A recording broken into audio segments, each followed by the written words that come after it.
Hi, thank you so much for tuning in to P2P Relates, where we talk about all things relationships. I'm Pat Renfro, and today I have a guest, Jessica Castleberry. And Jessica, thank you so much for being on the show today. Yes, ma'am. My pleasure. So I want to just share that Jessica was a suggestion I got from a very dear childhood friend that I'm close to. And she said, because you're doing all these conversations on your channel about relationships, I have a coworker that I think you need to talk to. And you all, at the very least, will have a very, very interesting conversation. And so she said, go for it. If you're interested, let me know. So we've been planning this for months and we are finally here. So it's going to be a fun ride just to see what happens here.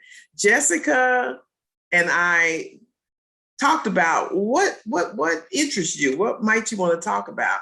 And she said, it's not about you. And that really struck a chord with me because on this channel, we talk about how important self-development is, how critical it is to like yourself, to know who you are, and to pursue your gifts, your talents, not from a selfish standpoint, but from a standpoint that says, I've got to know who I am, because if I don't know who I am, I sure can't get involved with you, because I'm going to be confused. I'm going to go by emotions. I'm going to go by how you make me feel, what you look like. And all those things, once you get married, are extremely irrelevant. We think that they're important. We think we want to wake up every day and be delighted. And in many cases, we can be. But if that is the sole reason that we're together and we're making a forever decision, we're very likely going to experience a lot of difficulty and a lot of challenge. So enough of me, Jessica. I'd love for you to share with them, what was your dating process and what led to you developing the dating process that you came up with? Let's start with that question. Okay. First off, I'd beaten cancer 4 times. So a large chunk of my life of youth was taken away. So I was 36, 37, and I was on a time clock if I wanted to have children and have a family. So I'd spent a lot of time on myself, first of all, figuring out what I really wanted out of life in general, what my 5-year goal was, my 10-year goal. You need to know those things to know yourself before you expect someone else. How can you expect someone to give you what you want if you don't know what that is? So you need to know exactly what you want. And there's nothing wrong with being specific. That was another thing, was to learn how to be specific. Another thing my mother always told me was, before you date, you should have a list of at least 5, no more than 10, but at least 5 non-negotiables. Things that if this partner does not complete for you, there is no way it's going to work. Yeah, because and they can fully be things that you can discuss quickly and figure out quickly to move on and not waste your time or someone else's. For me, children was a #1 non-negotiable. I wanted to be a mother. I didn't care if I adopted, fostered, had my own. It didn't matter. I'd always known I wanted to be a mom, and that was a part of it. So obviously, if somebody doesn't like kids or doesn't want to ever be a parent, they are no longer a candidate for me. Marriage, I wanted marriage. I grew up with parents who've been married over 40 years. I knew I wanted that life. And so therefore, somebody who never wanted to get married was not a candidate for me. And the reality is, sometimes you come across that hurdle too, where they don't know. They've been married before maybe, and so they think they might want marriage again, but they're not sure. And you need to date for the now. Especially if you're in your 30s or 40s, time's running out. I've beaten cancer 4 times. It's nothing like a reality check. That life could end at any time. So you need to live your life in the now and what is right for you. If you're that type of person that's not your focus, then it doesn't need to be on your non-negotiable list. But you need to have at least 5. She always taught me too, if you have more than 10, you're being too picky. You're never going to find. Prince Charming is a part of a fairy tale for a reason. If you notice in those movies, though, the point is they found the person that's right for them. There is no Mr. Right, but there's a Mr. Right for you or a Mrs. Right for you. And that's what you have to focus on. And that's hard to do sometimes when you have all these friends and family telling you what they think you need or what they think you want. But it's not about everybody else. It's about you. And you have to spend some time alone, some soul searching, and decide for yourself what you absolutely want and what you absolutely need, because what you need is not always what you want. Do we want, do most women want that tall, dark, and handsome, perfect man? Of course. But you know what? If you are so picky about those features, you're going to miss out on a great man. My husband was, half of his teeth were a mess. And for the longest time in my youth, I was like, I'll never date a guy who's got messed up teeth.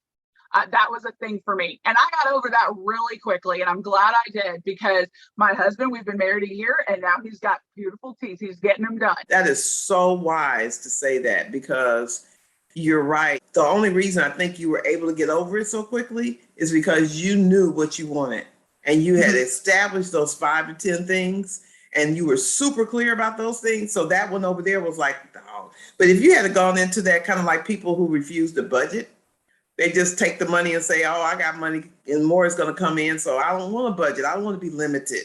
Well, then you end up buying and buying and buying. And then one day you look up and you're a little short. You wonder how that happened. And that's what happens, I think, when you decided, I want to get married, I want to be with someone, and I want that person to have these qualities. That makes you super clear. And then when something comes up that's like, well, I wouldn't have chose that if I didn't have to, you can just blow that off. You have to prioritize. And that was something my mom was, when I would talk to my mom sometimes, she was like, I would be like, yeah, but he's got these teeth. And she's like, so there are dentists. You can get that fixed later. Why are you getting hung up on that? I want to know a guy's heart. Is he the type that, okay, so he wants kids, but is he the type of man? My dad used to always say, I don't care how much money he makes. Is he the man, though, who'll go out and get a second job if he has to take care of his family? Is he going to suck it up and go work at McDonald's as he has to pay the bills to take care of his family? That's the type of man you want. Right. It doesn't matter if he makes a ton of money here and there. Can he take care of himself? And is he willing to do what he has to do? Is he willing to get dirty? My dad used to, all the time when I would get in a relationship, at some point, he'd have him come over to the house and help him with a project. And really, he just wanted to see, is this the type of guy who's going to get his hands dirty and get in there to help the family? Whether it's you, whether it's your parents or whatever, that's a package deal when you get married. And so even if you're not on the best terms, when something happens, you come together and you need to know that that's the type of person you are. And I have girlfriends who are my age and even older who we have gone out, and it breaks my heart because they're beautiful people. They're wonderful women. But then I have this one girlfriend, we've been out and she's like, oh no, he's 2 inches too short. No, he is not thin enough for me. No, he doesn't work out 4 days a week. And it's like, you're being too picky and you're going to miss your man. You're going to miss out your opportunity. And that's a thing you really have to reality check. But if you start having this massive checklist, he's never going to be able to meet it. So when I think about it's not about you, I have to stop and say, it's not about you, Pat. It's not about you. Most of the time when people disappoint us or they even hurt us, it's because of whatever's going on with them. I have all these ways that I can, imagine this, live my own life. So I can't live it for you. I've got to do what I believe is correct and appropriate and right for my life. And am I going to make some mistakes? Yes. And am I going to do something that you wouldn't agree with? Absolutely. And are you going to do some things that let me down?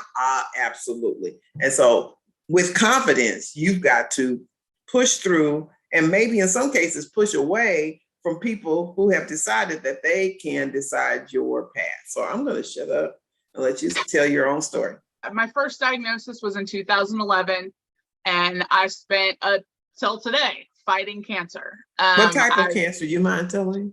No, it's fine. I've had 3 different kinds. The first was Hodgkin's lymphoma, which is a blood cancer. I finally beat that in 2013. And then in 2015, I was diagnosed with uterine cancer.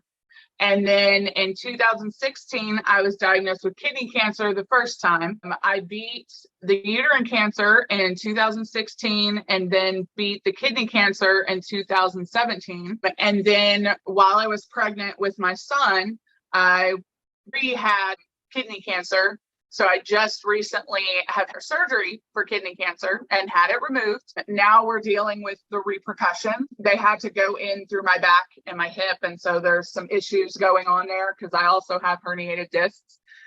So we're working physical therapy and tests and trying to figure out what the problem is now. But as of right now, I'm 100% cancer free from all 3 cancers. So that's amazing. But it does mean that over 10 years, I have spent worrying about life and death. I've had a will since I was 29. I've had a power of attorney since I was 29, which most 20-year-olds don't have. So it's definitely, from the very beginning, changed my outlook on life. And for a long time, that focus was survival. I'm just trying to make it to the next month, to the next year, trying to keep, and a lot of people assume that once you beat cancer, the battle's over, and it's not. You have so many problems. My teeth have fallen out and the dentist can't stop it or figure out why. They say it's an after effect of chemo. I've had literally over 24 surgeries in the last 10 years. So that clearly has an effect on your credit report and everything else. Trying to maintain a job, which I've been blessed to have a wonderful union to protect me. But no, so many people that didn't have that. And obviously your love life takes a huge hit. I mean, it's impossible to date and be like, so by the way, I have cancer and I'm going to cancel a lot of dates. If I run to the bathroom, I'm just getting sick. Don't worry. I don't have any problems. Don't worry, it's not contagious. I'm going to look pale and have issues anytime we go do anything. I'm going to be tired all the time. How do you start a real relationship with someone at the worst time of your life? It's really hard to impossible to do, especially in your 20s, because other 20-year-olds, if you're dating your same age, are wanting to go out. They want to go clubbing. They want to go experience life and go on trips. And you're like, I can't go anywhere. I have to see my doctors every week and I have to be close enough to my home. And, oh, well, that's not, clean enough for me to go to or whatever. So dating was pretty impossible for many years and many chunks of time. And so obviously building a relationship. And there were times where I would meet one and start seeing someone. And then as soon as I would get diagnosed with something else, that's a lot to put on somebody. Coming from that perspective, I spent a very long time just thinking about survival and what I really needed and wanted out of life. And so when it came time for me to seriously date, I had people giving me their 2 cents about what I should be doing, about how I should be going about it. And you have to kind of wake them up that it's different for you. Coming from that perspective, it's a very different way to date. When you've had death stare you in the face that many times, you can't date thinking, 20 years from now, 30 years from now. No, I'm thinking the next year, the next 2 years.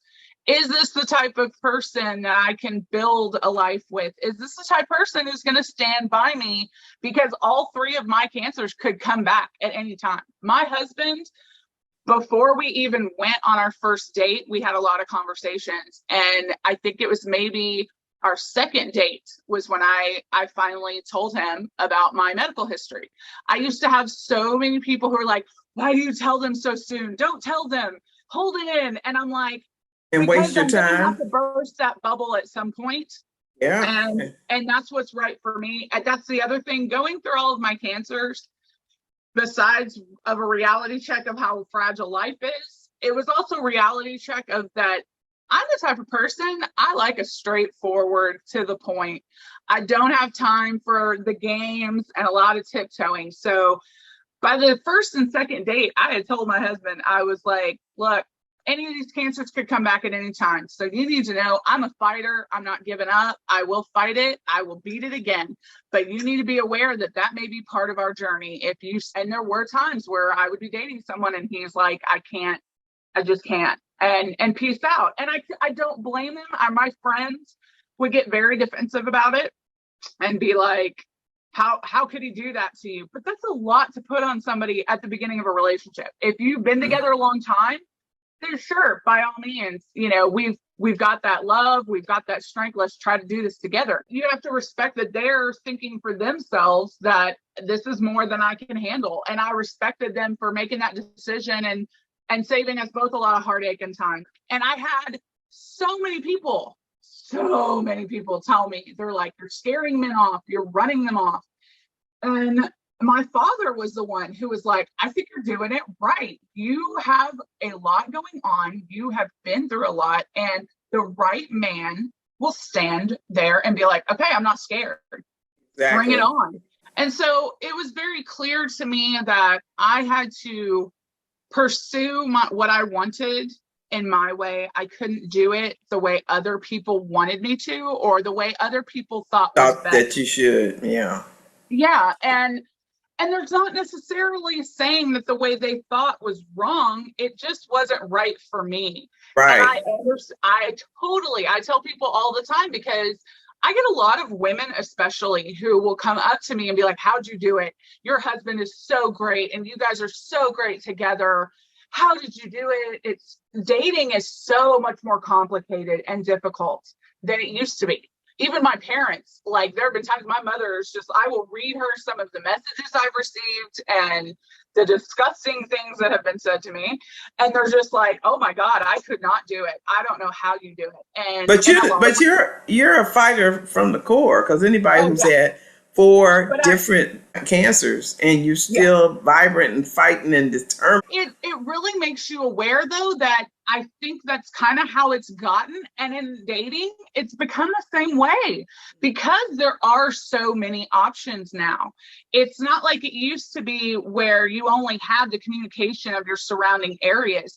There are so many options out there for people. And so you have to be aware that you are competing not only against the girl that he met last weekend, but you're competing against all these other people out there in the world that he could be communicating with, because he can do it from his cell phone now, or they can do it from their cell phone. They can connect with so many people. And so that was the other reason I got very blunt, because I was like, look, I don't want to waste your time. You don't want to waste my time. Life's short. So here are some basics I'm looking for, and let's move on. And so a lot of people had a problem with that. But at the same time, I have a friend who's still not speaking to me. And that was one of the last conversations we had. She was like, I didn't agree with how you went about things. Okay, that's fine. But it's not about you. I didn't agree with how you went about things. But look at you. You're happy and healthy. And that's what matters. It didn't stop me from being your friend. It didn't stop me from supporting you, even if I didn't support your decision. And I would like the same respect. That's all I'm asking for. And I've told many women who come to me, the way I went about things worked for me. That's not necessarily going to work for you. And that's okay too. But I just knew, from my standpoint, I was tired of the dating game. I went on over 200 first dates in less than a year. Wow. It was exhausting. And how did you meet these people? Was it all online? Not all of it. Dating websites, friends, until I found the right one. I was going to keep dating. And the reality was, I would have guys sometimes would be on a first date and they would be like, well, what are you doing tomorrow night? And I was like, well, it depends on how tonight goes. A different date set up the next night. But if that date went really well, I was more than happy to cancel another first date. But I would schedule myself. I had an objective. I had a journey. I knew what I was looking for, and I wasn't going to give up till I found it. It is true. You have to spend as much time as you would looking for a job as looking for a mate, because the reality is when you sit down and you think about it, how much time on a weekly basis you spend with your job, getting to your job, coming home from your job, prepping for your job. you spend half your life doing that. And the other half of your life you spend with your significant other.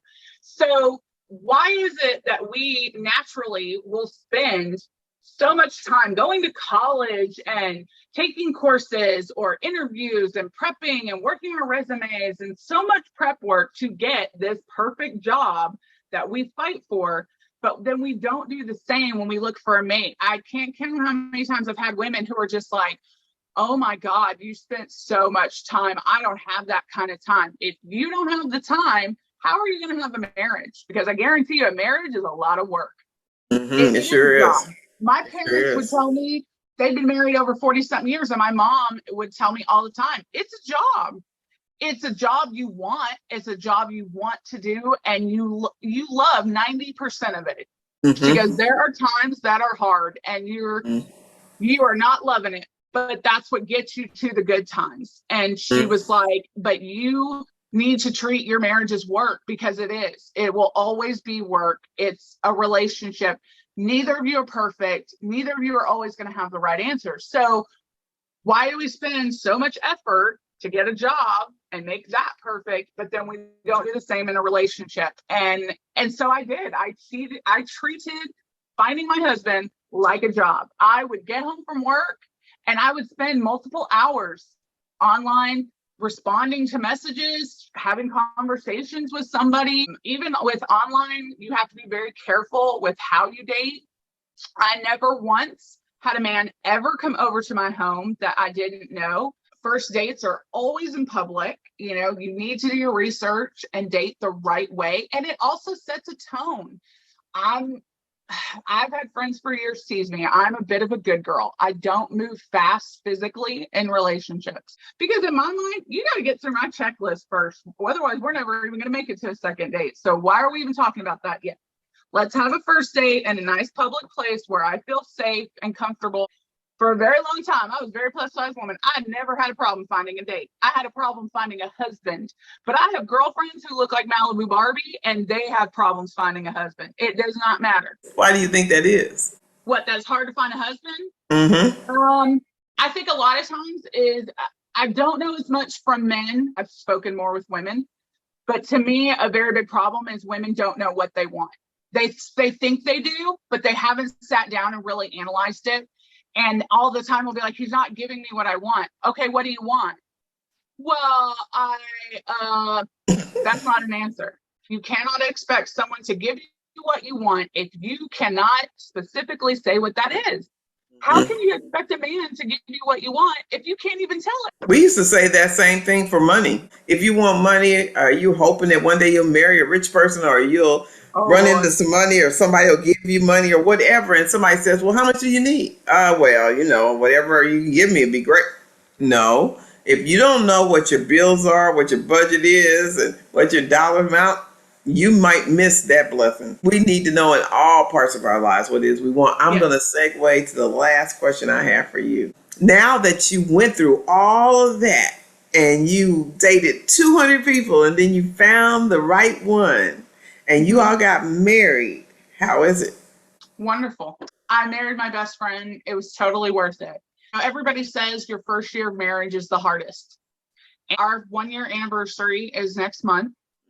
And in our first year of marriage, we got pregnant with a miracle child. We were both told for over 10 years we never have children. And my beautiful son happened.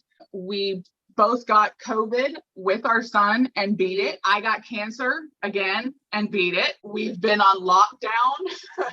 So you're stuck indoors for sometimes. I was on maternity leave for 4 months. So for months and days on end, stuck with each other, and came through it with flying colors. Even my own parents were like, you guys haven't fought very much. I'm like, no, and that was something we discussed before we got married, communication style. I made sure before we got married, we discussed what our communication style was. That was one of my non-negotiables. I needed a man who could communicate with me and talk with me. We were both very aware. We've made comments multiple times that we wish we'd found each other sooner, but at the same time, we've discussed we wouldn't have been the same people. I truly believe we were brought together at the right time. obviously my son is the proof of that. First year of marriage is super hard. Our first year of marriage was beyond difficult, and we came through it with flying colors. I love my husband even more than I did the day I married him. And I'm not going to say every day is perfect. That's a lie. You'd be lying. Yeah. We've had our moments. There have been moments where I'm repeating to myself, I love my husband. I love my husband. I love my husband. But my mother always said that a marriage is never 50-50. People who say that haven't really been married. It's most of the time it's 70-30, 80-20. It just rotates who's on which side. And my mother asks me all the time, how's the rotation? And I'm like, it's good. We're good. We had a tiff the other day, but then the next day he did this and he made up for it and he apologized or whatever. Our communication style works really well. You know, we discuss things as simple as chores before we got married. Whose chores were going to be whose, where we dropped the ball and who needs to pick it up. And so it's made our first year of marriage fairly simple. I was in labor for 8 days. 8 days. And that is unheard of. And we spent all 8 days of those together 24/7 and having some serious discussions in case we had to make some decisions. And, you know, it was so clear to me that prep work before we got married was so important because it made those days go so easy. The doctor would come in and tell us something and she's like, I'll give you some time with your husband. 5 minutes later, we're calling the doctor back. This is what we've decided. Because we had already discussed a lot of things. We'd already prepped ourselves. We knew, okay, did you hear where she said this and this? Yep. And I heard this and this. Yep. Okay, great. That's where we stand on it. Let's move on. You know, we would fit each other very, very well. It made all the work totally worth it. The right man will stand there and be like, okay, I'm not scared. It was very clear to me that I had to pursue what I wanted in my way. I couldn't do it the way other people wanted me to, or the way other people thought was best. That you should. Yeah. And there's not necessarily saying that the way they thought was wrong. It just wasn't right for me. I have a friend who's still not speaking to me, and that was one of the last conversations we had. She was like, I didn't agree with how you went about things. Okay, that's fine, but it's not about you. I didn't agree with how you went about things, but look at you. You're happy and healthy, and that's what matters. It didn't stop me from being your friend. It didn't stop me from supporting you, even if I didn't support your decision. And I would like the same respect. That's all I'm asking for. But like I said, I got the result I wanted. And even with my friends who aren't speaking to me, we got into a tiff about it. And she's still saying how she doesn't agree with how I went about things. It's not relevant. I know it's hurtful, but it's not relevant because it's your life. Jessica, what's the probability that you could pull him and baby in right now? Just so as we end this, we can see the family. So I wanted to meet the family because it was just so nice hearing the story about how you all met. So it's a real treat. Thank you so much, Jessica. This was, he is adorable. Oh, yeah, my hair is down. Huh? He doesn't usually get my hair down. It's almost always in a ponytail. Oh, so it might be in danger, huh? You gotta pull it over to the side like me. So introduce your family to me. This is my husband, Randall. Hi, Randall. And this is my beautiful miracle baby son, Jameson. Oh, so nice to meet you. Well, I'm going to close off with this. So thank you so much for tuning in to P2P Relates, where we talked about all things relationship today.